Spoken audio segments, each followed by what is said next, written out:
All right, you guys, before I get into today's episode of Little Man Big Conversations, I gotta talk to you again about sponsorships. I know. I know. I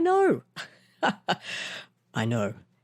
We're not having much luck with these sponsors. On episode 1, I had hit me up. Gave me the code. You guys messaged me. Hey, that code doesn't work. Damn it. Episode 2, I had a new sponsor lined up. Good to go. And the damn music played it out.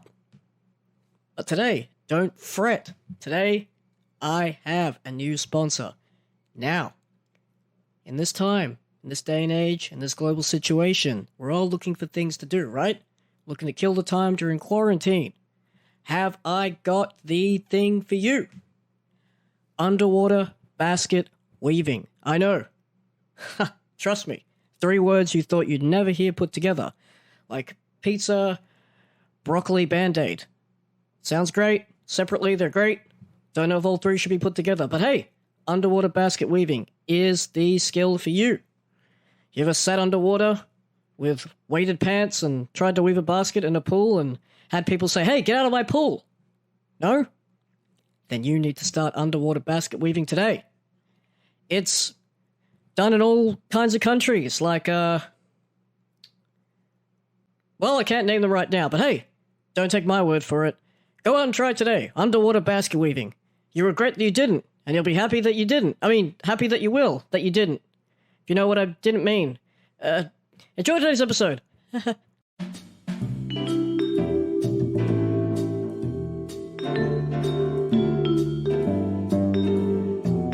Alright, you guys, welcome back to Little Man Big Conversations. Man, if you've been checking out this podcast the last few episodes, and if you haven't, hey, what's been going on? I really wish you would check out those other episodes. But hey, if you're a loyal listener and you have, you would have heard me talk about not only my high school journey, but my wrestling journey. And you would have heard me name drop a guy called Blaze. I've said his real name is Tim. And today, I've tracked him down after knowing this guy for 17 years. I've got him on the podcast here today. He was with me throughout my schooling. He was the first friend I made when I moved up to Queensland. We started our journey together. And I'm proud to say, 17 years later, we're still kind of friends. No, we're still great friends. And I've got him here today. Ladies and gentlemen, Blaze. Blaze, how are you, man? Hey, good. Doing well. Thanks, man. How you doing? Man, I'm doing well. I'm super excited for today, man, because there's a lot of things when we get this podcast rolling that are popping up that I said in a couple of the episodes there. I was scratching my head about a couple of things. But hey, you're the man that's here and you're the man that has all the answers. But man, when I hit you up a couple of days ago to come to this podcast, I knew you were a busy guy because you were traveling. You're busy on the social media, doing the sights and sounds of Europe. Yes. But I never knew what was going on. And then, you want to tell the people listening just exactly what you've been up to? Yeah, so I've been very busy time at the moment. My wife and 6-year-old daughter and I have just been overseas to Europe for about 3 months. Right. And what a time to go overseas, hey? Absolutely ridiculous. So we left early January, went through Singapore over to Italy first. We were there for about a month. Mm-hmm. And then we went through sort of mainland Europe, headed up towards England for our last little bit, or Great Britain for the last little bit of our journey. Yep. And unfortunately, obviously about a month into our trip, all this coronavirus business started coming up. Wow. And obviously it's just completely changed our world. So it was just absolutely ridiculous because we sort of heard about this coronavirus coming up while we were in Italy.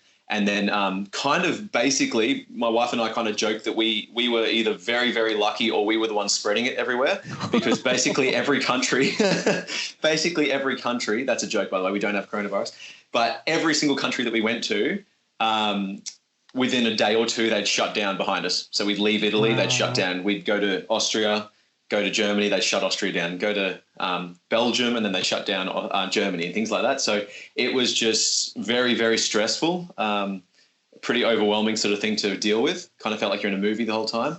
Yeah. Particularly when we got to, so we sort of went through Italy, Austria, Germany, and through to Belgium. And the day we left Belgium, they shut the whole country down, complete lockdown. So no travel in or out. I think it was pretty crazy. Went to France. And same thing happened. So the morning we were leaving Paris, the whole city was completely shut down. You could walk down, that main street with Arc de Triomphe and everything. Yeah. You could walk down there without seeing another soul. Wow. And yeah, it was quite scary because that was the point where we're kind of worrying, are we going to be able to get home? Are we going to get stuck somewhere in a foreign country? So it was we were just extremely relieved to be able to get to the UK at least, just to be in a Commonwealth country and obviously English speaking. They'd look after us a bit better, I think. So we left the morning that France had completely shut down.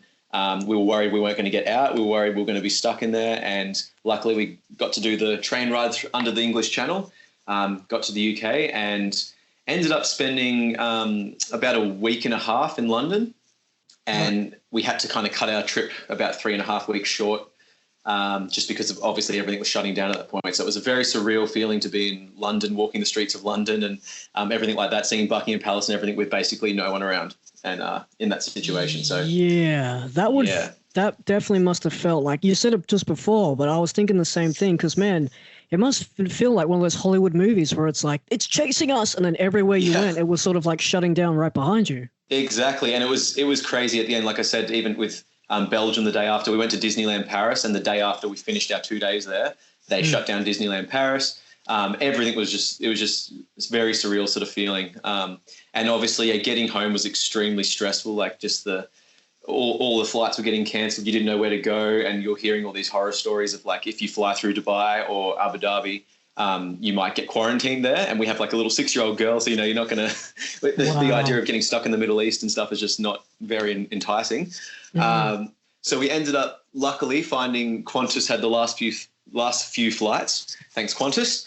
And we were able to get the direct flight from London to Perth and then Perth back to the Gold Coast. So, wow. Yeah, very lucky, but a long flight, I'll tell you that. Yeah, I bet a long, stressful flight, not knowing what's going to await you when you get home, man. Exactly, I know it was terrible. It was pretty terrifying in a way, but then just surreal. That's the only thing I can say. It was very surreal. And then obviously, like you sort of mentioned, I've just finished my 2 weeks of isolation. So that was. So you and the family experience. Are good now. You and the family are okay now. Yeah, we're all good. No sicknesses, anything like that. So we ended up staying with my in-laws, and because they came over to visit us while we were over there, so they had to do the isolation also. So we've had six or seven people in the house together for 2 weeks straight. So we've just finally been let loose. So, yeah. Man, sounds like perfect timing to get you on here and talk about not only that journey, but the journey that you and I shared together. Yes. Yeah, quite a journey. Man, talking about stressful and overwhelming, I remember coming up and traveling a little bit, not as extravagant as the recent travels that you've had, but I traveled up from Sydney to the Gold Coast in 2003. Yes. And it was stressful and overwhelming because my first day at that high school we went to was walking in and having all of grade 9 stare at me like I had just shot someone, to which they then introduced me in front of everyone. And I was like, hi.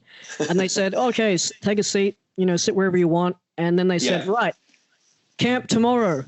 So I knew no one. Infamous Year 9 camp of out in the bush camping, and like it's an actual camp. It's not like a normal school camp. It's an actual. You're out, bushwhacked. It's pretty out there. Yeah. Do you remember that day, man? I do. I very vaguely, I remember very vaguely that day of seeing you. Not vividly though, unfortunately. Obviously, it'd be a bit more stressful for you. It's just a normal day at school for me, but yes, it was a bit crazy. But hey, it worked out for the best because, as I said in a couple of episodes, and at the top of this episode, we became friends because of our mutual love for wrestling at that time. That's right. Yeah, we actually the earliest memory I have actually is being in the same group for camp. So we had to sleep in the same tent and everything like that. So it was you, myself, and Michael, if I remember correctly. Yeah, I think so. Yes. So I remember that, and it was like we kind of obviously just must have come up that you were into wrestling. I think you were you might have even been wearing a T-shirt or something like that. It was like a wrestler's T-shirt, something like that. It came up, and and obviously, so I've grown up loving wrestling my whole life. So that kind of immediately hit it off for us. Yeah, it did. And we'd always speak about it all the years that we were there during high school together. We'd always speak about how funny it would be if some crazy topsy-turvy way that we'd find a way that you'd be the wrestler and I'd be the manager. And I was like, man, that would be so cool. But hey, it wasn't until 2008. You graduated 2007. Oh, no, you graduated 2006. Yeah. I was 2007. Sorry, mate, that was you. Yep. Yeah. No, you're right. You graduated 2006. I was 2007. Then I get a call out of the blue. We were still chatting, but it was a random call one night, and you said, hey, you want to come and see wrestling? Now, a quick Google search equaled 0 results for WWE or TNA in my local area. Yes. To which definitely. you then told me, no, it's this local one called IPW, and hey, I'm wrestling. Man. Yes. That was a surreal moment. But take me back, because I don't think I ever knew this process. I knew that you'd performed, and then we'll get into us joining up and doing that whole thing in a moment. But where were you at this point? Because you had just graduated. I think you were starting to do uni, but how did the topic of, or you starting your training come about? Yeah, so basically I was at university at this stage, and I was studying like multimedia, film and television, that kind of stuff. So I was doing that stuff at uni and still really interested in wrestling, still watching it regularly and all that kind of stuff. And it was actually one night at youth group, actually, when I was doing youth group there for a long time ago. I ran into a guy called Guy Belgrove. I don't know if you remember him, but basically he was a wrestler. And I think one of my other friends just heard that I liked wrestling. They're like, oh, you have to talk to this guy, called Guy. And he, he does wrestling and things like that. And I was like, what? Like, are you talking about like Olympic wrestling or something like that? Anyways, I went and chatted to him, and he's this big, burly guy. Still is. I haven't seen him for years and years, but he's massive, muscly guy. He's a weightlifter at the time, bodybuilder at the time. And he was kind of real quietly spoken guy, but he basically said, I do wrestling at this thing called IPW, pro wrestling. And so that he just said, I'll come to a show.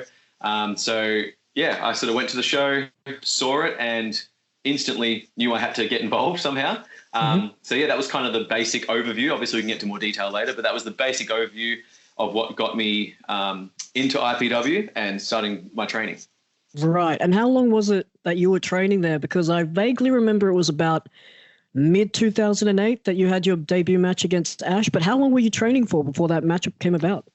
Yeah, so I was training not very long, actually. It was something, like, I hate saying it because it sounds like you're being really arrogant, but it was something I picked up really fast. Like, It was something, especially just because we'll get into this later as well, but wrestling a lot on the trampoline as a kid and stuff. I know it sounds funny, but you obviously start to kind of make those connections of how it works as a kid. And just being into sports and stuff my whole life, I think I just was able to pick it up pretty fast, and Hawk and Ash were training really fast. So I think I genuinely was only training for about 4 or 5, 6 weeks maybe before there was the talk of putting me on a show. It was a pretty quick turnaround from getting first training session to a first show.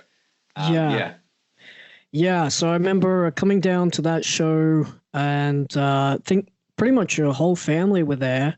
And I had just recently bought the famous, gigantic, oversized red jumper. The infamous red jumper, yeah. Yes, that thing which many a venue, wow, it's really hot. Good thing I'm wearing a jumper. Yeah, on the Gold Coast too. Nonetheless. Wise choice to make when 95% of the Gold Coast weather is hot. That's exactly right. So I bought that jumper. I came down with your family. And then there was that comedy segment that I got involved in and did a bit of a dance-off. Came back down, and then I think a couple of matches after, you were out there. Man, that was insane. I couldn't believe that, hey, there's my mate from high school. I grew up with this guy. Actually doing it, yeah. And he's actually doing it. And I remember thinking, dude, if I'm ever going to fulfill that high school boyhood promise that we made each other to do this, I'm like, man, I've got to do it. And I remember you coming out of the show, all of us were just so elated and happy for you. And I think it was either just afterwards, and you said, oh, what'd you think, man? And I said, man, like, I got to do this with you. And you're like, sweet. And you go, oh, go talk to Hawk. I had no idea who Hawk was because I don't think he was on that show. And I went, which one's Hawk? And I remember this. I thought Jackaroo was Hawk. And I went up and I was full chatting to him, and he was like, yeah. I was full talking to Jackaroo, and I said, hey, I really want to join. And he didn't give me the cold shoulder, but he was kind of like, oh, yeah, okay. Why are you talking to me? Yeah. That's at least Jackaroo's a lot more approachable first off, though. He's the friendliest guy in the world. Yeah, I have said this in previous episodes on here that, Hawk, once you got to know him, Hawk had a heart of gold, would do anything for anyone, would quite literally give you the shirt off his back. But I didn't know him at that time, and what an imposing figure that was. I don't think that show actually went and asked him. I thought, well, I've gotten in the ring, I've done a dance off. If I never do anything again, that'll be it. But yeah, at least you felt the ring. That's kind of the initial, isn't it? Yeah. Yes, and I remember getting in there, and I thought, man, I remember zipping that hoodie up, and I had hot, excitable tears in my eyes, like, oh wow, this is so exciting, I'm so happy. But it wasn't until I think you messaged me or called me, I think a couple of days later, and said, hey dude, like, I'm going down to training. I think training at that point was about 3 or 4 days a week. And it was monthly shows at that point. But you said, hey, man, I'm going to go down to training. Do you want me to pick you up? And I went, yeah. And do you remember taking me down to this first training session, the first session we went together? Because I was giddy as hell on that car ride. Man, I actually am struggling to remember the specific thing. I remember the first being at the training session, but I don't remember the car ride. Sorry. Okay, so we're in the car ride together. I was busy concentrating on the road, being a safe driver. How dare you? So we're doing this car ride together. We drive down to the gym, and I remember you saying to me, we got to the training facility, and I remember getting out of the car, and you said, "Are you going to actually wear that in?" And I'm like, "Yeah." What? Yeah. Do you remember what was I going to wear into that gym, man? Yeah. So you rocked up in your Flashman jacket, the red, the aforementioned red Flashman jacket that's in the middle of summer in the Gold Coast here. Yes. And obviously, so I think you had the idea that you're gonna make sure that everyone remembers you from your dance off, which, to be honest, going to wrestling is probably not the greatest idea. Everyone remembers you as the dancer, but that's okay. And I remember, going in there, and I remember pointing out Hawk and saying, that's Hawk over there. And I think I introduced you to him. I think I said, this is my friend James. Yeah, you did. He wants to check it out or whatever. And Hawk just looked like he wanted to eat somebody, which is pretty much every time you see him, but especially when he saw this guy, because I remember him I can't remember the comment he used to make, but basically like talking about how small you were. He's like, what the hell is this guy doing? He just was baffled. Yeah. But the thing that I knew, and anyone who knows you, is that you're like just a born entertainer. You're just a born comedian, entertainer sort of person. So I knew that your love for wrestling and that combined is going to be gold, pure gold. So I knew that as soon as you got your confidence, as soon as you got given a chance, that Hawk would absolutely love you. And that's exactly what happened. Oh, I never knew that. So, thank you. Yeah, of course. That's what I mean. If you ask anybody that knows you, I'm sure they'd say the same thing. You're like born to be an entertainer. I owe a lot of people a lot of money for that comment. I mean, what? Yeah, I expect it soon. No, so I remember, taking you in and introducing you to him. And I think, did you just watch the first lesson? I don't think you got too involved. Yeah, no, I didn't watch the first lesson. We walked into the gym. All eyes were just daggers on me. And you're like, hi, guys. And everyone's like, hey, Blaze. And everyone just didn't even acknowledge me. And I'm like, I'm wearing a jacket. They must recognize me. Yeah. Like I was, I don't know why. Yeah. But yeah, we walked into that little office. Hawk was in there doing some paperwork, and you knocked on the door, and we walked in. Hey, Hawk, this is James, my mate. He was at the show. He's thinking about signing up. And Hawk whipped off his glasses. He looked at me and he goes, "Oh yeah, the fucking dancer." And I went, "Oh yeah, this is not the thing I want." And he goes, like, he wanted to remember you, but not in that way, probably. Yeah. So I think if I wore anything else, hell, man, if I wore a pink tutu with an elephant mask on my head with high heels on, I think it would have been more accepted than me wearing that pretty much ridiculous jumper. But yes, you are correct. Yeah. I don't remember doing that first initial session, because I remember we had the chat with Hawk either before training started or slightly after, but it was definitely a conversation that you and I had with him where it was a case of, so do you want to wrestle? And I said no, because I didn't. I honestly, and I've said this before, I didn't feel like I had a place in that ring. And no one was making me feel like that, especially you. No one was making me feel like that. No. It was just a thing of, wrestling by default is a size game. And I thought it was in my head, and I was thinking, hey, I'm going to insult these guys if I get in there. But yeah, I sat out for that first session.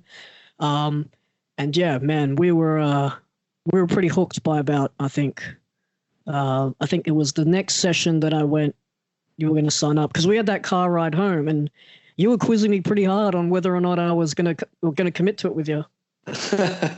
Yeah. No, I know it was a crazy time. And I think, like you said, it was more, you were looking more to get into managing anyway than wrestling, more than wrestling. Yeah. I think so it was, it was more that, but I also, just from us mucking around in high school and stuff, knew that you kind of like to wrestle around, and you'd probably be very entertaining in the ring and things like that as well. So I think it was always going to be at least a question asked, but yeah. So I wasn't too confident back then, but with you guiding me along the way and then obviously getting into the training, things like that. But the in-ring training didn't start for a while. But I remember the next training session we rocked up together. I kind of didn't get involved physically all too much, and Hawk approached me, I think, mid or at the end of training. I think we were doing a practice match. Yeah, we're doing a practice match. We're leading into the next show. And I think you were training with Hercules, sort of working out and getting a vibe and getting a feel for the next show. Yeah. And Hawk then said to me, all right, before you start the match, and he goes, you. And I'm like, me? And he's like, yeah, go manage your mate. And I went, what? And he's like, go on, go manage him. So I was at ringside, and man, I don't want to admit that I crapped the bed, but hell, if the sheets were funny, I'm also not going to take the blame for that either. But it was. I know it's always scary. It's very scary the first time, especially even just at training. It's almost like more scary at training because it's not a real match. You kind of find it hard to let go into your character and all that. I think it's just because those peers are the peers that you're working with. You kind of feel like, man, am I going to muck it up and these guys aren't going to want to work with me or help me out here? Like you feel that invisible pressure, but it was never like that. In the years that we were there together, it was never like that. It was always like a family thing. I think it was all in our head, trying to gain our confidence. Yeah, for sure. But yeah, so we ended up having that first session together. I may have ruined the bed. I could have used the excuse it was like that when I got here, but I remember being very Elmer Fudd, very finding out that I was going through puberty during my managing. Go play. But yeah, we have that session together. Hawk seemingly liked it, and he said, "All right, you're on the show in 3 weeks. You're managing your mate." And I went, what? Yeah, and that would have been probably my second or third match at that rate, I think. Yeah, I think this was your second match because we approached your second match, and man, you you had a little bit of an alternate journey during the second match. Yeah, so I think this is the injury, isn't it? This second match. I was thinking back today when I knew I was doing this. Yeah, so I believe it was this match. So I was training for a match with Hercules, and had that. I'm pretty sure it was my second match anyway. And so it was just freak accident because it was a simple move, and it's one of those moves you just never could even imagine this could happen, but it somehow did to me. So what happened was I got Herc, picked him up for just a normal suplex. It was just a straightforward normal suplex. And as I kind of got him straight above my head when he was completely straight up in the air, I kind of went up a little bit onto my tippy toes to try and get that real, the hyperextension, I suppose, try and get as far up as I could. And for some reason, when I went up onto my toes, I think my left toe kind of got stuck on, the ring used to have all those, well, I probably still have all the tape and stuff on the ring to patch it up. Right. Yeah. I think it was just something like that, a little something that my toe got caught on. And basically my toe got caught like a ballerina, and then the rest of my body kept on going. So my toe kept my foot under my body, basically the wrong direction, if that makes sense. A bit hard to explain, but basically came crashing down. And as soon as I did it, and I remember talking to, oh my goodness, having a mind blank, commentator. Scott Black?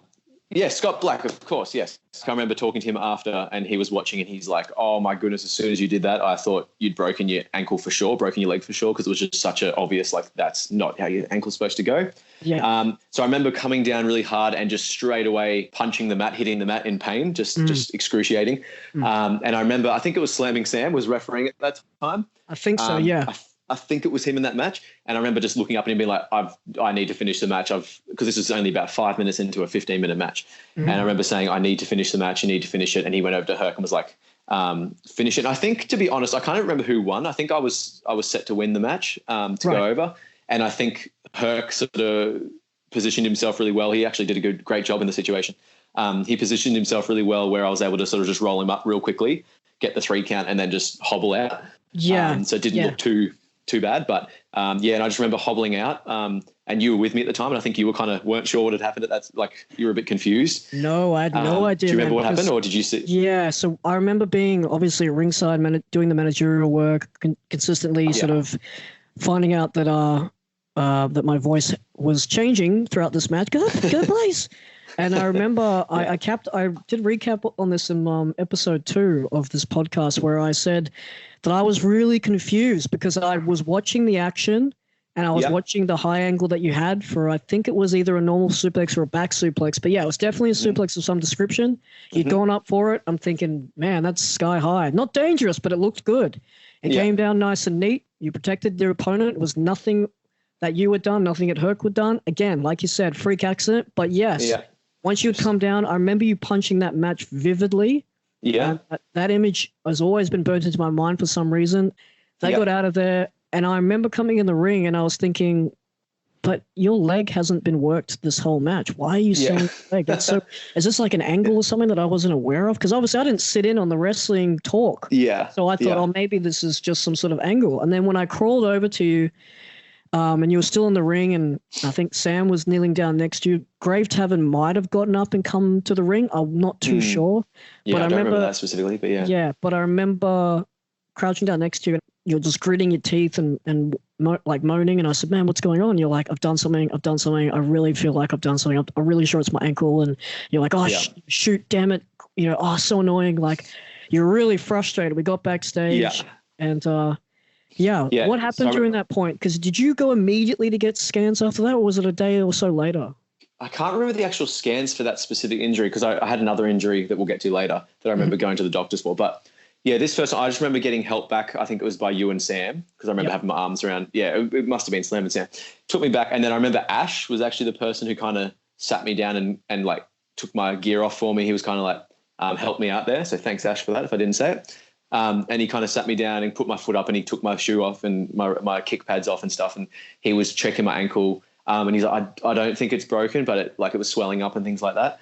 And I think because it was at nighttime, because it wasn't obviously broken or anything like that, I was like, okay, I'll just get home, take some Panadol, and then tomorrow I'll go check it out. Right. So I remember, going to the doctors, and so they said, luckily, because I got the scans and everything, luckily it's not broken, but I'd pretty badly damaged some ligaments, I believe it was, in the side of my ankle. And basically was very lucky it didn't break it. So I had crutches for like a month after that, or three or 4 weeks after that, whatever it was. So that was extremely frustrating because that was probably only 3 months into wrestling, and my second match on a show. To get an injury like that, it's just frustrating because you just want to get in there and have every match you can, and it kind of put a halt to that for a month or so. And it was one of those injuries. I remember as soon as I started coming back to training, I kind of felt okay standing on it and sort of running and things like that. But every time I'd either get clotheslined or I'd get thrown into the turnbuckle or something like that, just the shudder of your body, it just was excruciatingly painful. And or just if I do just anything, if I just like hit my foot on the rope while you're moving around the ring at the wrong angle, it was excruciating for like 6 months after that. It eventually went away, but I probably came back too early, to be honest. It probably wasn't fully healed, but raring to go to get back in the ring. So did you think, like, even though you'd recovered, even though they're giving you the diagnosis, you're on crutches, the healing rate was annoying at best, but hey, you were healing. Did you think at all during these bumps and during these sessions that you've just explained, did you think, man, I might have done something more than just ligaments here. I don't know if they give me the wrong diagnosis, or were you sort of committed to the fact of, hey, I'm going to work through it. I want to do this wrestling thing. I want to see how far I can go. Yeah, no, it was more the second one. So because I saw the x-rays and because I was able to stand on it most of the time, I kind of knew, okay, probably is ligaments or, it must have been ligaments. Yeah.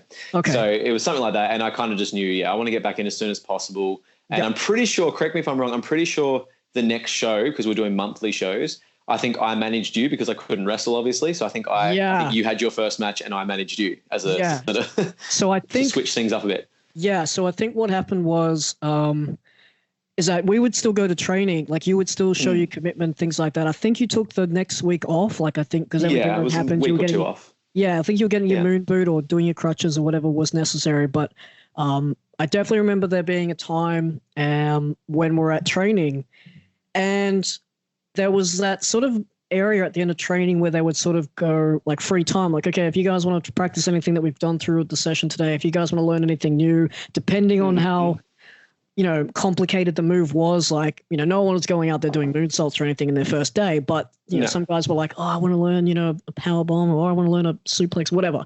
Yeah. So there was times after training there where we'd sort of have a bit of free time, I guess, just to talk with the trainers and do whatever we need to do. And I remember Ash and Minx were the first two to pick up on this, where I think just on a whim, I didn't think anyone was watching, where I picked up that big blue bag that we'd always use to practice slams and elbow drops and bumps and things like that. I picked up that bag and I gave it a pedigree. And then afterwards, I did the Triple H taunt with the water and everything. And I looked over and Ash was laughing. And I'm like, oh, sorry. And he goes, that's fucking awesome. and then Minx got a hold of it too. She saw it. And I remember Hawk coming out and then being like, this is awesome. And Hawk going, what the hell's going on? And then Ash goes, Flash. And I went, yeah. And he goes, show Hawk your impression. And I remember being like, oh, no. And then I was like, oh, really? And he goes, yeah, do it. And he goes, what impression? And I do the Triple H thing. I go through the same sequencing. And then Hawk laughed and he goes, you want to do that on the show? And I went, what? Yeah. He goes, you want to do it on the show? Yes or no? And I remember it being that sort of, we spoke about it earlier. It felt like you're in a Hollywood movie going through Europe traveling. I felt like this. Yeah. I felt like this was back in that dance-off moment. I felt like my heart was in my throat. The beats were vibrating, my Adam's apple. And I remember looking at him and thinking, man, this is the first time that I'm going to either do a match here or I'm not going to be a part of the wrestling thing. Like I wasn't sure. It's the do or die time. Yeah. Yeah. And I remember going, okay. And he goes, great. And much like the managerial thing with you, great. Next show, you're doing that. Yeah. Straight on. Mm-hmm. So I had the match with Herc. I came out as like a super fan. You at that point, you weren't on crutches, but you were still sort of I think you either had it heavily strapped or you had some sort of boot. I think that was a month. That would have been the next month after. So I think I'd had enough time to, I was strapping it, but it was okay to walk on and all that. Yeah. Yeah. So we did that match. That match happened. Who was it against again? It was Hercules and Kelso was managing him. Oh yeah. Our first kind of run, our first little segment was kind of you and I against Herc and Kelso. That was kind of our first little feud, as it were. Yeah, because the month before we'd done that big opening segment where it was the Lords of Darkness. It was Kelso and Hercules. It was you and me, and there was another team out there too. I think it was maybe Sweetass and Nick Burns. And the four of us were in the ring trying to compete for, hey, we're the best team out here. Sweetass gives me a boot. I had that blue sparkly cowboy hat on, which by the way, I don't know if you know this, but that was a complete rib by Sweetass. On my first day of wrestling, he goes, oh man, wear this hat out there. And I'm thinking, hey, what a nice guy. This is such a big family. It was a damn prank on my first day. Making you look like an idiot, yeah? Yeah, he admitted to it years later, but that's what happens. So we did that segment. That's how the feud with Kelso and Hercules kicked off. You versed him that night. Injury happened. I versed Herc the next night. But the month after this show where I had my first match and you're managing me now, a bit of a role reversal. The next month, your best friend comes up and says, hey, I want to check this thing out too. And we start the early stages of what would then be known as the Rogues. You and I did a tag match. I impersonated Steve Austin. And that's right. We did this tag match and against Herc and Kelso. Yep, against Herc and Kelso. And then at the end, I think we actually won the match, and then Kelso and Herc did a beat down on us at the end. Oh, did we? Because I wasn't too sure. I couldn't remember if we did or not. Yeah, I think we won the match. It was just one of those, they were playing the classic heels. They beat you up most of the match, and then we got the win, but then they came and beat the hell out of us at the end. Right, and that opened the door for Fury or Glenn to come in and, do his little leap over the top rope, save the day, and form the Rogues, Blazing Fury. So take me back to behind the scenes of this moment, because I only knew from the car rides going to the train that you said, hey, Glenn's going to come up, and I knew of him, obviously knowing you throughout school. But take me back to that conversation. Did he just come up and were you talking to him this whole time about maybe putting the band together as it would? Yeah. So Glenn and I had been wrestling on the trampoline together since we were in about year 2. So ever since we were little kids, we wanted to be the Hardy Boys. And later the Motor City Machine Guns, that was kind of our thing. We just wanted to be a tag team. That was our dream. They were kind of our two main teams that were, idols to us. So we'd always talk because we moved apart. I used to live in Sydney, New South Wales area as well. So I moved up here and he went back to Canberra. So he was living in Canberra. We'd always talk on the phone. We're best friends all the way through our life, basically. So every time we catch up on the phone, I'd be telling him like, oh, it's so cool. Like imagine if we wrestled one day, and we'd always talk about it. We'd make ourselves on the, like Nintendo 64 games. We'd kind of make ourselves as characters and all that kind of stuff. So we're always obsessed with it, dreaming of doing it one day. And I remember the very first time, this is kind of backstepping a bit here, but the very first time after I talked to Guy Belgrove, who was the guy that told me about IPW, I went to my first show, and I remember the things that stand out was I remember seeing Guy wrestle because he was in like a 6-man tag with Sweet Ass and all that kind of stuff. Yeah. And from the moment I saw Sweet Ass, he cracks. I can't help but crack up every time I watch him wrestle because he's the most entertaining wrestler ever. He's like the Ric Flair of IPW. He's just that you just can't help but laugh at him. He's just amazing. Yeah. So I remember seeing Sweet Ass wrestle. I remember Ash as well. I remember being very taken by Ash because I love Sting. Sting's one, like probably my top 2 or 3 wrestlers of all time. So I remember seeing Ash thinking like, this guy's sick because he's got the face paint and the long hair and everything. And I remember thinking he was awesome. And I remember the thing that stood out to me as well, the main thing that kind of really planted the seed of I could do this, was I remember seeing Kelso versus Hercules. And at the time, so thanks to Kelso and Hercules if they're listening, but I remember at the time they were the only 2 young guys. Everyone else was big, big muscly, in their at least 20s plus kind of thing. And these guys were like teenagers doing it. So I remember seeing Kelso and Hurt come out, and I remember thinking like, these guys are pretty close to my age and they're doing it. Like they're actually wrestling here. And I thought that kind of straight away, that was what set the fire, was seeing those 2 wrestle. So I remember ringing up Glenn straight after the show and going, you will not believe what I've just seen. I've just gone to an actual pro wrestling, like has an actual ring, actual characters on the Gold Coast here. And I remember specifically saying, I saw these 2 young guys called Kelso and Herc, and they wrestled. And I remember thinking like, there's room for expansion because it was only those 2. So I was like, they need other people to verse. There wasn't many high flying people at the time. That's what Glenn and I wanted to be. So I remember thinking there's room for us in this promotion. Like we could actually do this. So talking to Glenn, as soon as I saw the first show, I was talking to him about it. He was straight away, you could just hear the eagerness in his voice as well, that like, oh, this is sick. We should definitely try and do this one day. But because he was living down in Canberra, he was so far away, and obviously we only just finished school, so we're pretty young. And so, yeah, it kind of didn't really seem like an option at the time being. But a few months down the track, so probably about maybe 8 months into me wrestling, the opportunity came up that Glenn could move up and live with my family, and we could actually start doing this wrestling stuff. So Glenn moved up here, and I think same thing with him. He picked it up super fast. Yeah. And because we kind of had the idea of what we wanted to be as a tag team already, I think Hawk was straight away like keen on it. And yeah, so basically he just came to a few training sessions, I think probably only about 3 or 4 weeks as well. And then Hawk put him on that show. And it was easy because the first show, he's obviously just doing a sort of run-in, so it wasn't a full-on match. Right, okay, so that moment happens. Glenn's up here now. It's a full-time gig. He's picking it up fast like you are. The idea comes of putting the team together. You get matching gear made. Who came up with the idea of the name? I can't remember. Like we used to talk about all the time. But the thing, so talking about names, just to backstep a bit as well with names. So I remember my name, Blaze for wrestling, wasn't really a first choice. I just I think Hawk told me go away and make a list of names and come back next week with just a list of possible names that you might be okay with or whatever. So I kind of just put together a real generic list of names like this kind of sounds cool or whatever.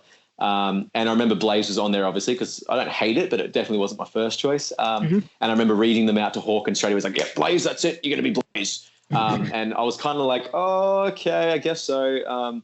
And I remember I really wanted to be blue or green because they're my favorite colors. And I was like, oh, Blaze, kind of, you think of fire, and I don't want to be like this, have to wear like fire tights or something crazy like that. That's kind of what Hawk was pitching it as at the start. So I wasn't too keen on it, but obviously you're not going to really say no to Hawk when you're that young and don't know what the hell's going on. So I was like, sweet, I'm Blaze.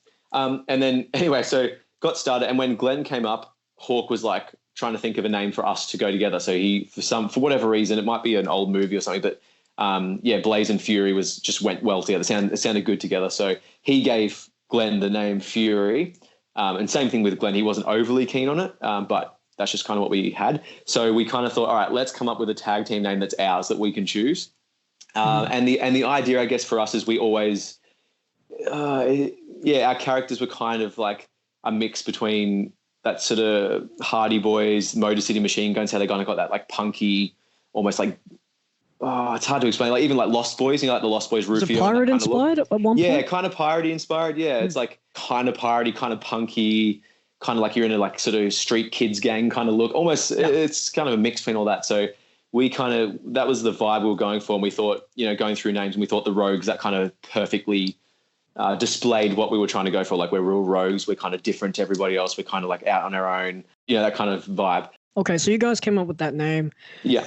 Man, we then go on a pretty hot streak now. Well, funnily enough, the first night, so Glenn came out and did that run-in. The next show, because I was Slam Nation champion at the time. I don't know if you remember that. So I was the cruiserweight champion.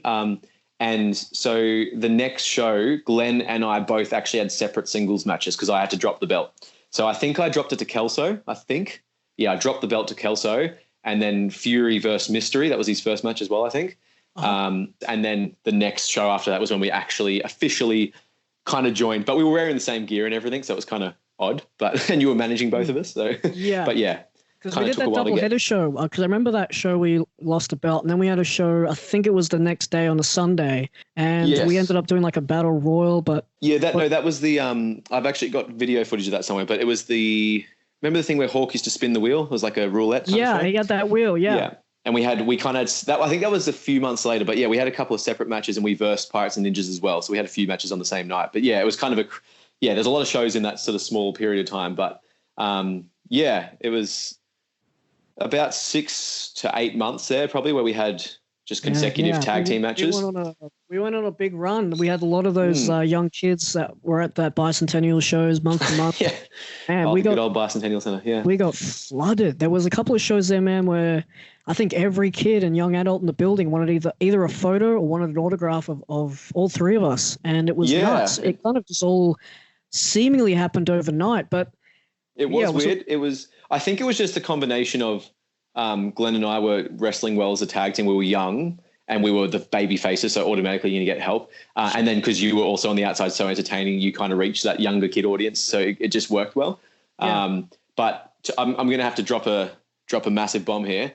We kind of cheated, though, in this because we actually had a lot of people that we knew come to the shows a lot. We just were lucky enough to have people from like church or wherever and friends. So I think we kind of inadvertently manipulated the audiences because we'd have, 15, 20 people who were just there to see us. So they'd go absolutely ballistic in our matches, but then that kind of helped the rest of the audience get into the match. And then it went from there and they got into the matches with us. So it was like, it was kind of accidentally cheating, but it worked well. We had the plants. But man, what worked even better was after we do this hot run, we build to you guys finally accomplishing your boyhood dream together, which was that you and Glenn taking it from the trampoline all those years ago to now in that ring and winning tag team championships together. What was that moment like for you two?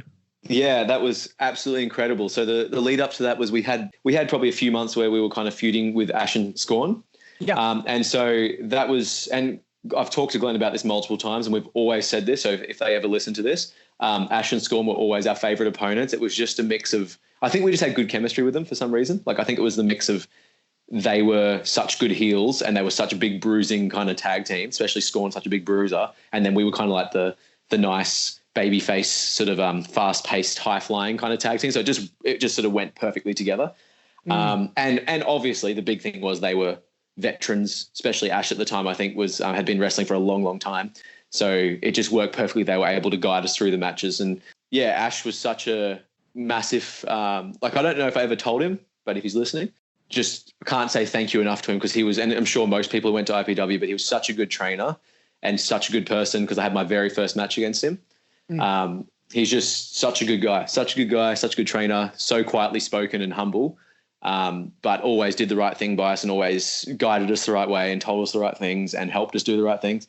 And so, Glenn and I are always been forever grateful for those matches with Ash and Scorn and how much fun they were. And even rewatching them back on video, I every few years might just whip out the video and it's just good fun watching those matches. So can't say thank you enough to Ash and Scorn. But hey, even though they hurt like hell every time they hit us, but it's good fun.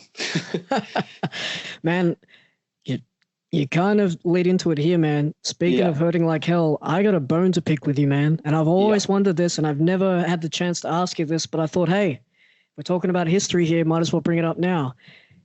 I think it was only maybe a show or two after you guys won the gold that we were all there having the pre-show meeting, and Hawk out of nowhere. Yeah. Hawk said at the pre-show meeting, he ran through the card and he said, by the way, Blaze of Fury, this will be the last show. So, yep, any questions? Nope. All right, go to the show.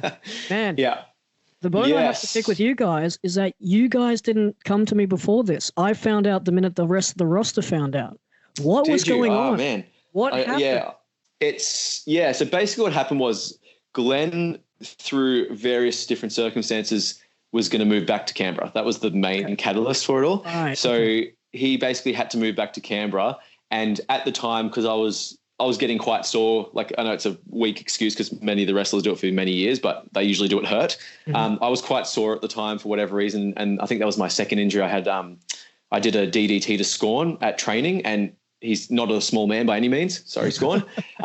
But I did a DDT, and his shoulder and all of his body weight through his shoulder landed on my rib cage. And I remember spraining my rib cage, and that was just so painful. So I think it was around that time. So when Glenn came to me and said, he's going to be moving back to Canberra, I think because that was obviously a big hurt for, like not hurt, but a big hit for me that my tag team partner was going. That was the main thing I wanted to do in wrestling, was being a tag team like that. Yep. And due to being a bit hurt at the time, it just kind of was like, okay, well maybe if Glenn's got to go, then it might be a good time for me just to have a break at least. I think mine was always a break. Mine, because as we'll get to, I did come back multiple times. Mm-hmm. But yeah, I think it was more of a break for me, whereas Glenn was kind of indefinitely. So I remember, I think we only decided like the finality of it that day. So we went and told Hawk first as like kind of a respect thing for Hawk. Sure. But yeah, I'm not sure. That was kind of, sorry for years ago not telling you as well. I don't know why we didn't do that. I honestly can't remember that specifically, but yeah, I remember that the last match, and yeah, it was quite sad and things like that. So it was hard for you because you didn't know what you're going to do. Yeah, I hear that announcement, man, and there's a lot of like frowning and a lot of confusion on everyone's faces, and I was just like, I felt the blood drain from my face because I thought like, does that mean I have to go? And you guys were just sort of like, we just need to have a break, like it's not forever. But I do remember being in the locker room after the end of the show and sitting with you guys, and it was the three of us, and the match had happened. You guys did the right thing. You dropped the titles back, and I think the question was brought up where it was like, well, this is what we're doing. What do you want to do? And I make reference in a couple of earlier episodes on here, which I've been saying throughout this episode, is that I remember sitting there with you guys and finding it to be the mix of like, it was a really big yin and yang moment. It was like the hardest and yet somewhat the easiest decision I had to make. Hard because you guys had been not only influential to me in the wrestling career that all three of us seemingly started months apart together, but specifically with you, because I didn't have that history with Glenn at that point, but specifically with you, I was like, man, like this sucks, because it felt like high school all over again, where basically, a situation happened where I had to sort of stay back, and you graduated the year before me, and it was a circumstance that was out of my control. And here I was now doing a wrestling thing, which had no sort of grades or assignments or anything like that. But I was like, man, I feel like I'm going to lose this guy again now. But I completely sympathize with the fact that, hey, you're hurt, you're banged up. I'm not going to force you to be here if you're hurt. Yeah. But that's how I was feeling at that age, because I was like, man, I felt like we just started, and it was like it was like getting a new video game and then the power going out in your house. It was like, damn it, like why now? But I remember sitting there with you guys, and I'll never forget this emotion, because it was all like, although we didn't say it, I kind of got the vibe from you guys where it was like, oh, he might come with us, and if he does, then that's okay, and we get it if he does. But I said to you guys, no, I think I'm going to stay. And the reception from you guys was like it wasn't like passive aggressive. It was like yeah, okay. Like it was very much accepted. There was no ill will there. But I remember just finding that such an awkward thing to tell you guys. And it shouldn't be, because in the grand scheme of things, it's not like we're losing each other's house or having an arm amputated or anything like dire like that. At the time, though. At the time, for all three of us, knowing that we had pretty much come off this hot streak of starting our careers together, to be told, nah. And you were gone for quite some time. I stayed on board, and it wasn't until 2012 that you got back in the ring. You'd come back at training a few times. You did that assignment / DVD on me. And, we'd always kept in contact to the best of our ability at that time. but fill me in on these gaps because. Yes. So from 2009 to 2012, you're obviously not in the ring. What's happening for you at life at this point? Yeah. So 2009, 2012. Well, okay. So basically stopped wrestling and finished university at that stage. And the next point I remember, because I was just kind of doing normal life, doing uni, going through film school, was when I had a documentary assignment. So this would have been like 2009. It must have been at that stage. I can't remember the exact year, but in my final year of uni, and I had a documentary to make. I remember the film teacher for that class. She'd worked for SBS and all this kind of stuff. She was really passionate about documentary. And I remember she's like, you got to find a story that people want to hear. You got to find a story that people care about and that's interesting and different and all that kind of stuff. And I kind of immediately remember thinking, well, I was a wrestler. Like, I am a wrestler. You're kind of once a wrestler, always a wrestler. Mm-hmm. I kind of thought, well, what's an interesting story I can tell in pro wrestling, because that's different to anybody else in the class can do. And I remember specifically straight away thinking, like, what about James? James has the most interesting story of just about anyone I've ever heard. And, like, you can tell the story about his life and having cancer and all that kind of stuff as a kid, and then going through all that heartache, and then to get to living his dream as a pro wrestler, which is kind of all the cards stacked against you. So I remember pitching it to her, and she was loving it. She was like, this is a great idea. Yep, definitely do it. And I ended up getting a HD. So thanks, James. Yeah. I got a 100% on that one. So did well. But so basically I remember going to see Hawk. I remember ringing up Hawk and then going in to see him and pitching the idea. And he was all for it because he obviously knew who I was and trusted me. He was very against most media and social media and that kind of stuff. So he was fine with me though, because he knew who I was. So basically made this documentary about you and about your life and then about pro wrestling. And it was at that time, because we obviously had to come to some of the shows and film. And it was at that time that IPW was running shows out of the sweatshop. Yeah. So it was like maybe a year or so it was happening. And at this time, a lot of the wrestlers that kind of started training when I was there was actually on the show. So I remember, people like RIP started just after me. He was kind of like one of the main people there at that stage. And even like Mystery was Kelso, those kind of guys. They were, they were kind of like wrestling on the shows now. And it was really cool to see. And that kind of got me a bit excited again. It was like, oh, there's new people to wrestle. It's a bit different now. It's been a couple of years. So I kind of started getting ideas already, starting to fantasize, as it were. Yeah. And I think we were actually there for a show filming. And I was sitting at ringside, the fear in my heart. I remember when we had a Royal Rumble match going on, or a Rumble match happening. And I remember Hawk coming up to me because the match was just going, like, it was great. The crowd was into it. Everyone was going crazy. And Hawk just running up to me and being like, Blaze, get in there. And I was wearing civilian, normal clothes, jeans, t-shirt. And I was like, what? Like, what? You want me to jump in there? And he's like, get in there, Blaze. And he's, yelling at me. I'm like, oh, all right, I guess I'll jump in there. And I remember running in there. I think DVD was in there, and like RIP and all these people. And so I just ran in there and had this Rumble appearance out of nowhere. I can't remember what happened. I don't remember who won, if I won or someone else won. I don't remember. But basically that happened, and I was kind of like, yeah, that was pretty fun. I could definitely give it another couple of matches again. Yeah. And I think, so I think it was the next couple of shows, like maybe another 2 or 3 matches after that. I remember doing a tag team match with you. I don't remember who against, but it was in the sweatshop there. We did a few little matches there, a couple little reunion matches for us. And so that was interesting time. And I think that was kind of like always the idea was just, it'd be fun to do a few more matches again. But basically, I just did a few matches and went on another hiatus. And during that time, I decided that I was going to become a film and television teacher. Right. So went back to uni for another year after that, did my teaching degree. And so it was kind of probably about 2012, I'd say, 2013, I started getting that wrestler's itch again. And anyone who's a wrestler who's ever wrestled gets it.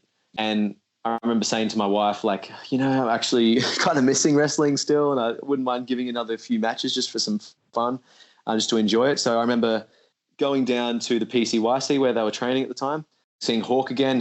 Hawk was always so lovely to me. Like he was always, like, as harsh as he is, he's always harsh exterior, but he was always inviting every time I came. He'd always welcome me back with open arms, basically. He was always great. So I remember seeing him and he was like, yeah, love to have you back on the show as soon as you're ready. So that was kind of my third run, where basically that was just a chance to get back and have a few matches, have some fun, see the guys again. I guess that was one of the big draws, and you'd probably feel the same. Is one of the biggest things about going back to do a couple of matches is it's half of it's obviously doing the actual wrestling, but the other half is it's really good to just see everybody again, and you kind of get to see all the boys and the ladies that wrestle there. So yeah, I mean it is like a family locker room. Like I've never experienced another locker room because I've been able to work in various federations around Queensland in the years that I've been doing it. But man, there's nothing like, and maybe it's because we started there, but I will say overall, if you're good to that place, if you're good to IPW and you happen to leave for a couple of years, be it life or whatever's going on, but you come back, it's one of the only places where it's like seeing old family members. It's like getting together for a family barbecue and being like, hey, so what's been happening? That's right. And you're like, oh, it's been 6 years, but it doesn't feel like it. Actually, you'll probably appreciate this because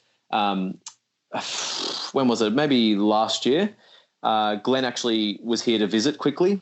So Glenn and I actually went to an IPW show, and we actually had a moment where we got to go see Ash and Scorn and give them both a big hug. It was the first time the Rogues and Ash and Scorn had been in the same vicinity for 7 years or something. So that was pretty cool. I got to just nestle my head in Scorn's lovely beard and just sing sweet lullabies. It was lovely. But honestly, it was cool. It was a really cool moment, and seeing Sweet Ass. Yeah, it's great seeing those guys again. But hey, speaking of moments, man, I got another question for you, because the word on the wire was that because I'd been away from the company, I left in 2013 and I had gone and I'd started doing other things, but I got invited back in 2019 to come and do the reunion show. Now, there was word on the wire. There was word on the wire at that time that both your name and Glenn's name was on the bill, but come show day, no Rogues. So tell me, man, what was going on? What happened? Yeah, so it was a hard time. Basically, I guess Glenn and I kind of was talking about it, and we thought, if we ever do go back for a match, we want to do it together. That was kind of a big thing for us, I guess.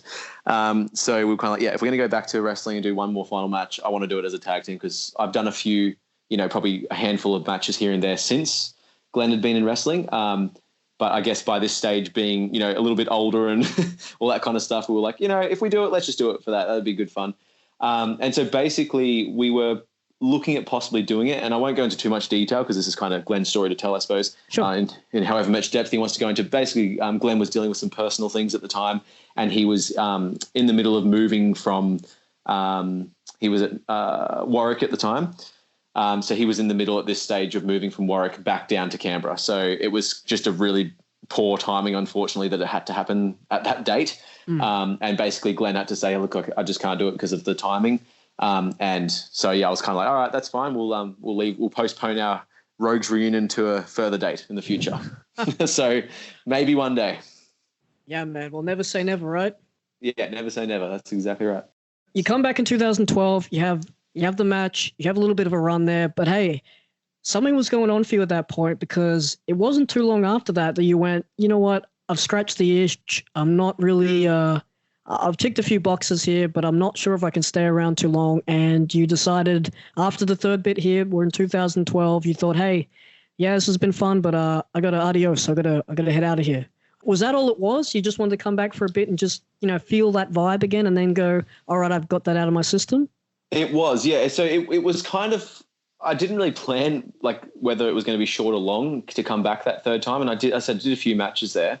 But I think, to be honest, it was not having Glenn there. It sounds really sappy, but I love that man. But not having Glenn there, not having Fury next to me, it just wasn't it sounds silly, but just I'm very passionate about tag team wrestling. So missing your tag team partner, I did struggle a bit to be as passionate about it.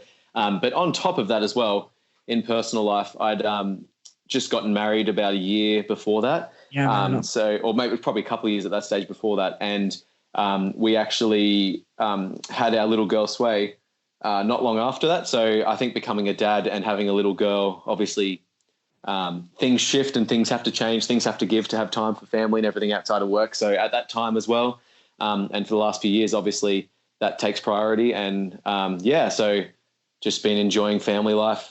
Loving being married to my wife and having that little princess of mine. So yeah, it's been great. Man, I remember getting the invite. I remember sitting in that church and seeing you get married, and I thought, man, I've been so lucky to have this person on my first ever day in this state, not only be my friend all those many moons ago when no one else was going to be my friend, but and man, it just felt so good. It felt like I was sort of witnessing the biography of the man known as Tim, and I'm sitting there and he's penning the last page and going, "The end," and I'm going, man, this is such It had been such a wild ride, because I'd been there in the ups that we had, and hey, there was a lot of times there in high school where both you and I experienced some downers of downs, but we'd always reached out and we'd always made sure that both of us were doing okay. And I just got to tell you that from the heart, man. It was so awesome to be there, and I really took it as a privilege and a complete honor, and I was just so happy for you. And I just really wanted to let you know that I really appreciate, and I love you a lot, man. And you know, it just was so great to just be there and to celebrate with you on that day. Oh, thanks, man. Yeah, love you too, brother. Cool, see ya. Yeah, it's I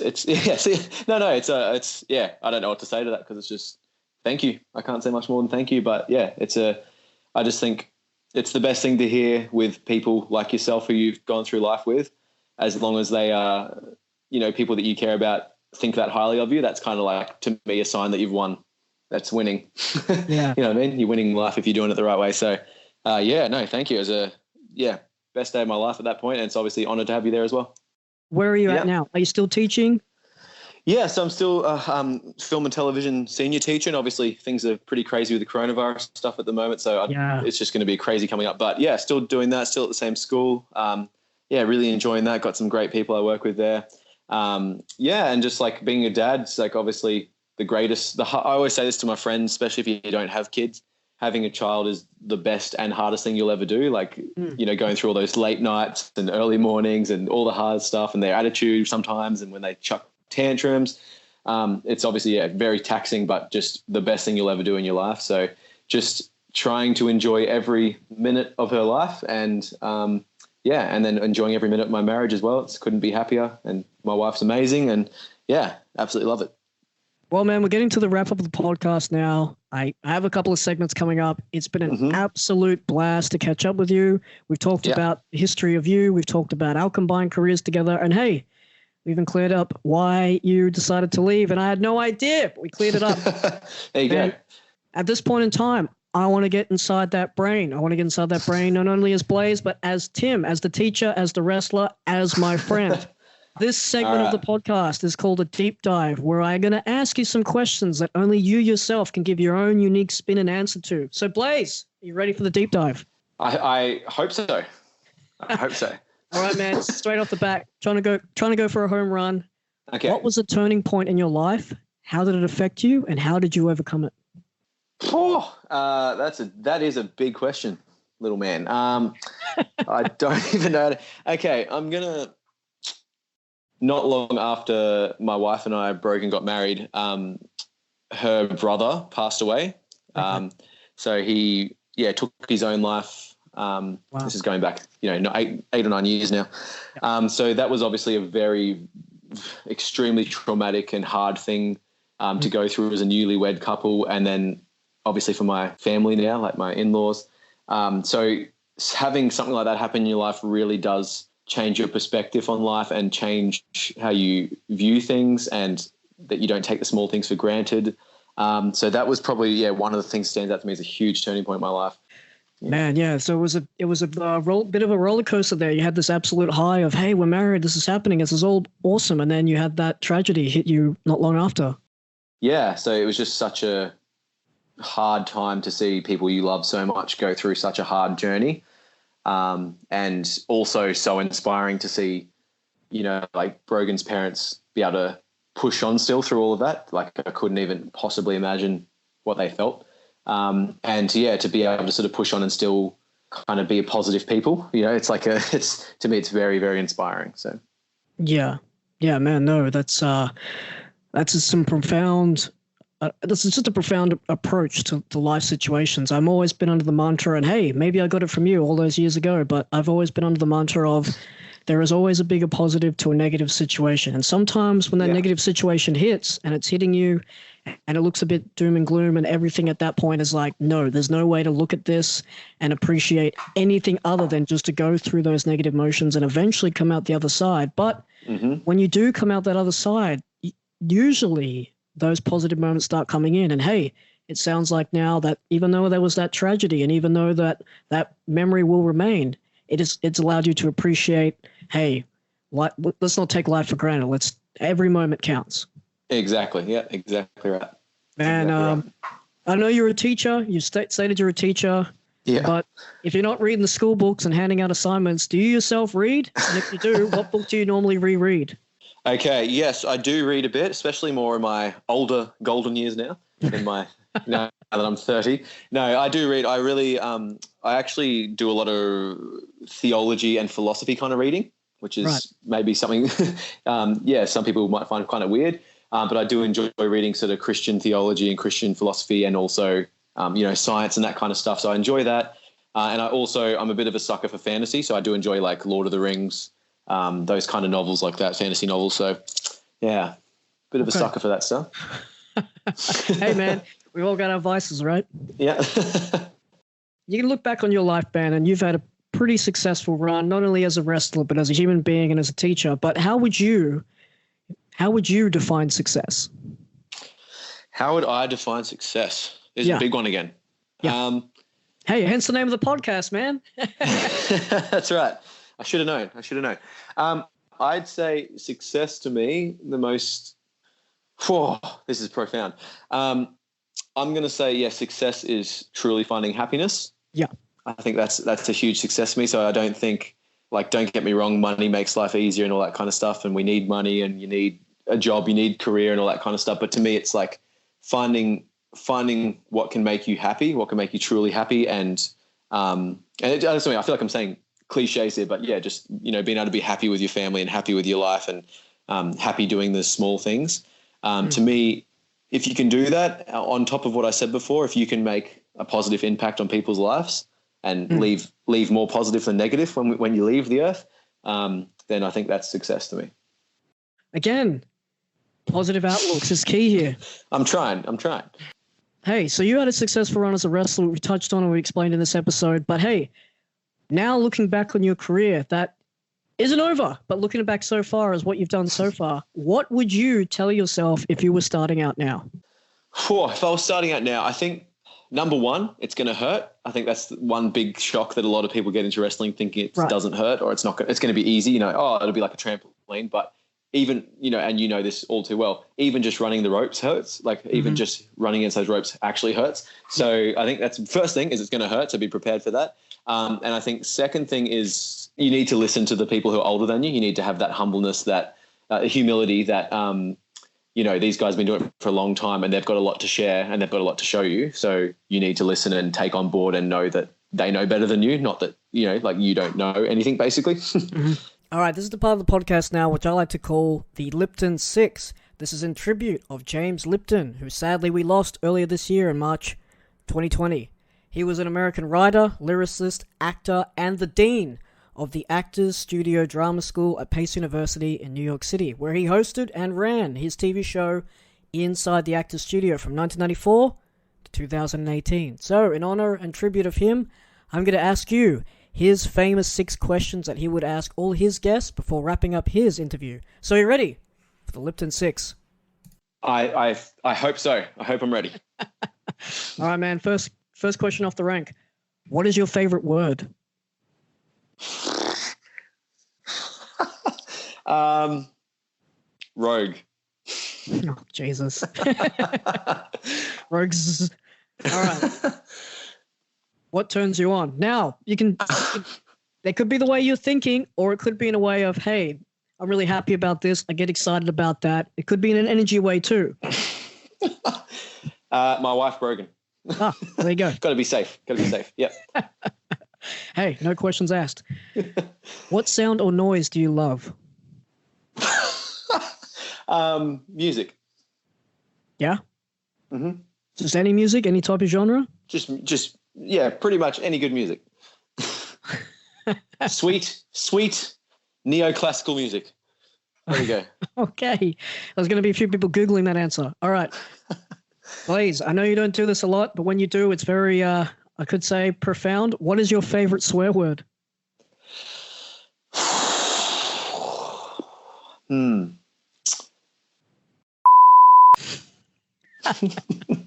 I've known you. I don't swear. So if I'm going to swear, you've got to make it a good one. There you go. Man, I've known you for 17 years, and even I still get giggly when you swear. There you go. Hey, if you weren't teaching, what profession other than your own would you like to attempt? If it's not wrestling, like being an obvious one, and not teaching, I'd love to be in a professional band, touring around. Yeah. Traveling musical artist, as solo or in a band? I'm not good enough singer to be solo, but yeah, we'll go band. Right. Okay. What would you like to hear God say when you arrive at the pearly gates? Okay. I'd like. Oh man, see, this is a profound question because I wouldn't say I necessarily subscribe to the ordinary Christian viewpoint on everything, but right. I think I'd like him to say, "You got my heart." So meaning, you got the point of what God was trying to portray to us. So I don't want to be known as like religious. I don't want to be known as someone who did all the right things or, goes to church or anything like that. I want to be known as someone who got what his message was, if that makes sense. All right, man. We're going to hit that nitrous into overdrive. We're going to slam on that pedal Vin Diesel style, and we're going to drive all the way to this finish line before riding off into the sunset. I'm going to hit you now with what I call the final four. This podcast before we call it a day. Blaze, all right. Final four coming at you. First question. Okay. Was there ever a point in your life where you thought, hey, this isn't going to work. This might not be for me? Funnily enough, when I was studying teaching at university, I wanted to quit. Really? Because I hated doing my first prac was at a really hard school. It wasn't fun. The person who had me as my prac teacher was not very nice. And luckily my wife, who was my fiance at the time, helped me get through it. But yeah, luckily I did, but I really wanted to quit. Now I've been a teacher for almost 9 years. So. Wow. There you go. Hey, speaking of which, you might have touched on that just there, but I'm going to ask you this question anyway. Mm-hmm. Have you ever stopped and thought, man, how the hell did I get here? To be honest, being in that whole coronavirus situation, that was one of those like, what the hell is going on? Why am I stuck overseas? Why can't we get home? All this kind of, that's probably my situation that stands out the most. At the age you are now, looking back at high school, did you ever think back then, at the age you're at now, that this is where you would be? I think, yes, I didn't think too much about the future at that age, which is a problem for most teenagers. But yes, I think kind of the life I'm living now is pretty close to what I thought my life would turn out to be. Obviously, you have dreams of like, I could be in the WWE one day, or I could be a famous musician or something like that. But in, down to earth reality sense, yes, it's pretty close to what I would have imagined. Currently, what is your proudest moment or achievement? Proudest moment or achievement is easily marrying my wife and having my daughter. I know it sounds cliche, but that moment of becoming a dad is just a whole nother level. Anyone who's experienced it just completely takes your breath away when they come out. So that's my proudest moment, is seeing my wife push out my daughter and being proud of my wife to do that, experiencing holding your child for the first time. I might get emotional here, but yeah, that's kind of my proudest moment. Man, I wouldn't accept any other answer. If you had said something else like having my first match, I'd be like, no, thank you. Not accepting that. Yeah. I don't think my wife would have accepted it either. Nor my daughter. She's got the attitude too. She would have been like, Daddy. Well, there'd be some awkward watching of the TV very quietly if that answer was the one you had chosen. But I'm glad you hadn't chose that. And hey, there's going to be some loud TV watching and all happy smiles, hopefully hearing this podcast and being acceptive of that answer. All right, man, we've touched on pretty much all of about you up until now. We've shared life together. We've shared in-ring moments together. And hey, you are in a good place now. You're a father. You're a teacher. You're still possibly still a wrestler. But hey, at the end of the day, to me, you'll always be family. You'll always be my friend. And I really appreciate you coming on here, man. And thanks so much for doing this, man. No, it's been great. It's been a pleasure. It's been a lovely stroll down memory lane. But hey, before you head off, where can people find you on social media? You don't do the wrestling now, but I know you're still a creative guy. So, hey, where can we find you? Yeah. Okay. So basically, it's a bit of a long-winded answer, but I do produce music for a cause. So there's this Christian organization called Destiny Rescue, and they basically go in pretty crazy. They go in, especially in Southeast Asia, to underage brothels and things like that. And they basically rescue these young girls who have been forced into sexual slavery, basically. All of my music that I do, any funds that I get through that, any support that I get through that goes directly to this Destiny Rescue organization. But I'm at Tim Itzstein Music on Instagram mainly, and my wife's the big social media person in the family. So she doesn't like to brag about herself, so I take every opportunity I can because I'm proud of her. But she was on that Zumbo's Just Desserts on Channel 7. So she came in third place there. She did exceptionally well on the show. And so ever since then, her social media has kind of taken off to kind of levels that I could only dream of getting to. And so, so she's at By Brogan, so BYBROGEN. Yep. At By Brogan on Instagram and YouTube mainly. And she sort of does, sort of the baking stuff still and just sort of lifestyle. So you'll sort of see me popping up on there. I help her make a lot of the content, and you'll see my ugly face pop up on there every so often. So that's probably like a good one to follow too if you're interested. All right, man. So we've done the history together. We've learned about your history, and now we ride off into the sunset until we see each other again. Blaze, thank you so much for coming on. I love you, man. 17 years later, still call you a friend. Absolute blessing. I'm so proud of you, and I really appreciate you spending some time with me today. Thanks, mate. It's been an absolute pleasure. It's been fun, and right back at you. Thank you so much. All right, thanks so much again to Blaze for coming in, being my first guest. He was the first guy I started with in wrestling. Makes sense that he's the first guest now. While we're in the mood for thanks to all you guys for liking, sharing, subscribing, downloading, tweeting, following, hashtagging, putting it up in your stories. Anything you guys needed to do to get the name out there for this podcast, you guys really have gone above and beyond. I'm really overwhelmed, I'm humbled, and I'm really thankful that you guys are sharing it and you're enjoying it, which is the main thing. If you want some more behind-the-scenes photos, maybe some clips that don't get released here on the podcast, hit us up on Facebook, facebook.com/LMBC Podcast. You can also find us on Instagram at LMBC Podcast and on Twitter at LMBC_podcast. This podcast is now available on Apple, Google, Spotify, Podbean, and Stitcher. Next week, I'll have another guest in. Hopefully, you guys will tune in for that one. I'm really enjoying doing this. I got a lot of guests lined up, and I hope you tune in next week. Thanks again for all the support, and I'll see you next Wednesday.